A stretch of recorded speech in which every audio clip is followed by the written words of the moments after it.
Okay, this one's a fun one. So since I knew I was going to be out for at least 6 weeks due to the hysterectomy, I went ahead and scheduled my final revision for the deep flap procedure.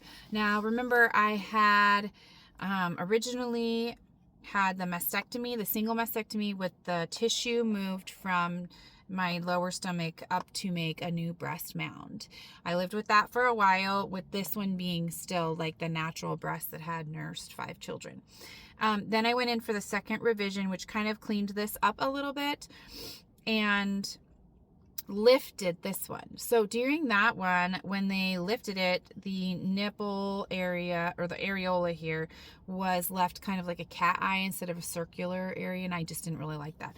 And also I still did not have a nipple on this side. So this third reconstruction surgery was mostly to give me a nipple. There was a little bit of like scar repair on this side over here that they did. And then they also fixed this, so it's actually like a real circle. This scar has faded, so now this one's looking pretty normal with like a good areola and a regular nipple. This scar has faded as well, and they have added the nipple. So they did use that kind of, remember the lollipop scar that I had drawn in that other video? They used the inside of that to create the areola. So even though there is like scarring around it, it kind of looks like it's there on purpose. So they finished that up, which was very exciting. I'm healing very, very well from that surgery. I have not had any complications from any of the plastic surgery side of things, which has been wonderful. I'm pretty much done with the plastic surgery. I can go back. The law allows for any amount of reconstruction that is needed. So if I were to gain an amount of weight or lose an amount of weight and have something go wonky or have another issue go on in that area, I could go back and have any amount of revisions that I ever want to. Or if I'm just like 3 years down the road and, hey, this scar is still kind of raised, I don't really like it, or can we fix this little part? I can go back as much as I want, which is really nice. But I'm not 100% healed. Like, I'm still wearing bandages and things like that, but it is so exciting after, it's been like a year and a half of having things not be correct, to finally have things be correct and have all the parts back. I 100% recommend this version of reconstruction. I feel 100% like myself. You cannot tell the difference between the natural breast and the deep breast. Like, it is my tissue, and immediately after it felt a little bit different, but now that it's settled in and like relaxed a little bit, you cannot tell which one is which. They move the same. I know with implants, those can be kind of cold, or just like they ripple in a weird way. Nope, it does not happen. So it was really nice. And then remember that part that they had removed, the kind of like dead fat that died, they did do a little bit of fat grafting to fill that in. So it's literally, you cannot tell the difference. It's so exciting, and it makes me so happy, and I'm hoping that it'll continue to heal well. I'm really glad that I did it while I was still recovering from the hysterectomy. It was a good use of my time, because then I didn't have to take an additional amount of time off of work. That would have been really hard. I've already taken enough time. The one thing I did find out, unfortunately, is because even though I had enough qualifying hours to take my state mandated FMLA leave, those qualifying hours averaged out to be a lot less. So I'm not actually getting paid my full paycheck right now. I'm getting paid as if I were a part-time employee, which is a bit tough. I did ask a lot of questions before I decided on all of this and took my leave, but if I had waited 2 more months, I would have been getting paid at my full rate. So I'm really bummed about that. It drives me crazy when people don't really dig in and answer questions, and they just like go off of a script. I felt like I asked really good questions, but they didn't really I guess they didn't know.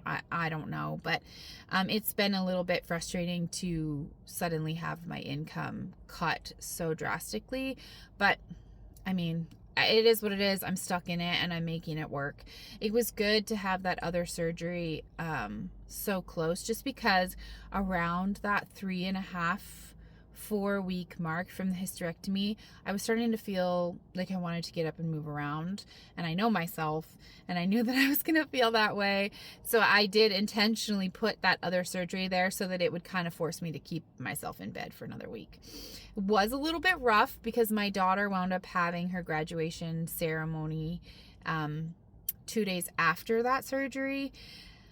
I was exhausted. But thankfully I had the day before that ceremony and then all the days afterwards to just like relax and enjoy. And I've been doing a lot of free events in the community, and walking is very encouraged right now, especially with my prolapse issues and other things in general for the hysterectomy. Like, they want me walking as long as it's not like a strenuous walk.